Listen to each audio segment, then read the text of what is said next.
Hi, I'm Jeph Loeb. I am Jeph Bell. And together we're the two Jeffs. Jeff Squared. Jeff Squared, that's good too. Okay, that's already been trademarked and registered. Marvel. Sorry, can't use it. And there's an assassin about to And It's Elizabeth. Oh, hello. Please pretend they're the boss. It's not, it's me. Okay, tell us all the secrets. She just said we can't.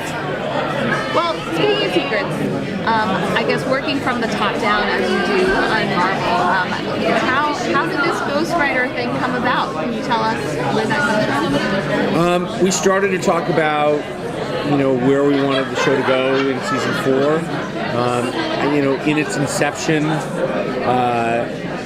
S.H.I.E.L.D. has always been about finding the new, the weird, the unexplainable, and having gone through the last couple of seasons and finding out about the Inhumans. The Marvel catalog is filled with all kinds of really interesting, new, and often weird things. And so, we hit on Ghost Rider, and it really felt like, and in particular the character of Robbie Reyes, because our show really at the end of the day hinges on the idea of family, and how that works in the world, that Robbie and his relationship with Gabe and his relationship with the Ghost Rider are all really interesting things for our S.H.I.E.L.D. folks to encounter, both in positive and possibly negative ways. Why did you guys decide in the post tag to jump 6 months forward versus a month forward versus whatever? Is there a particular amount of time you wanted to? We've jumped between every season, but usually it ends and we come in and it's X amount of months later. It's true between 1 and 2 and same between 2 and 3. And we felt like we had done that, and so rather than, because we knew we wanted to set up some new things, it was a different way for us to do it and to sort of show you a glimpse of where we were going. Radcliffe had an LMD thing that seems to be, well, he couldn't have had that right away, and so the idea as a promise for next season, that seemed cool. Where Daisy had been, and sort of that transformation to set that up also. Time Jump helps us with that. And so it was just a different way for us to tell a story, sort of tease out something new for this year. Speaking of the LMD storyline, is that something that's going to progress quickly, or is like the timeline for that? Do you think it'll be later? It would be great if you watch the show starting in September on ABC at 10 p.m. I can do that. 9 Central. That'd be awesome. Let's talk about the LMD, because she had a very specific name from Squadron Supreme.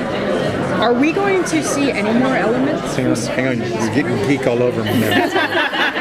Go ahead, I'm sorry. Comic-Con, dude, you're I'm already very invested. Let's just say nothing's off the table.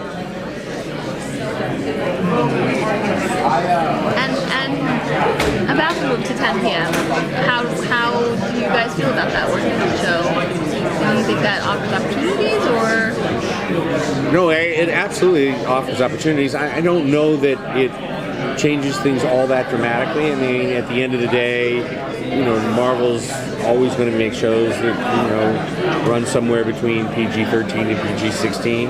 We're not going to be making Deadpool anytime soon on television, certainly not on ABC. And so, for us, it's just another place for us to be on a network that's incredibly supportive.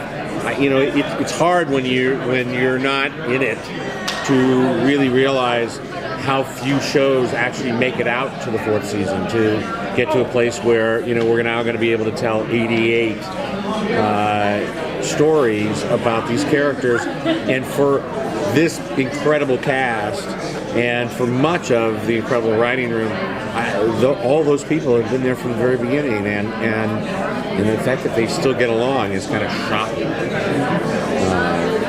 But I think it speaks to, in many ways, the leadership that Jeff and Jed and Marissa bring to all of it.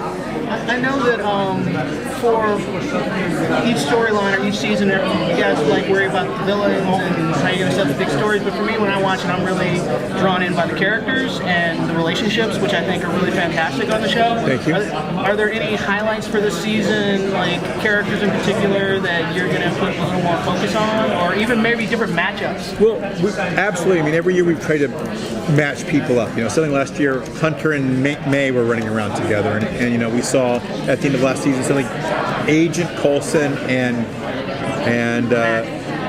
Mac were together.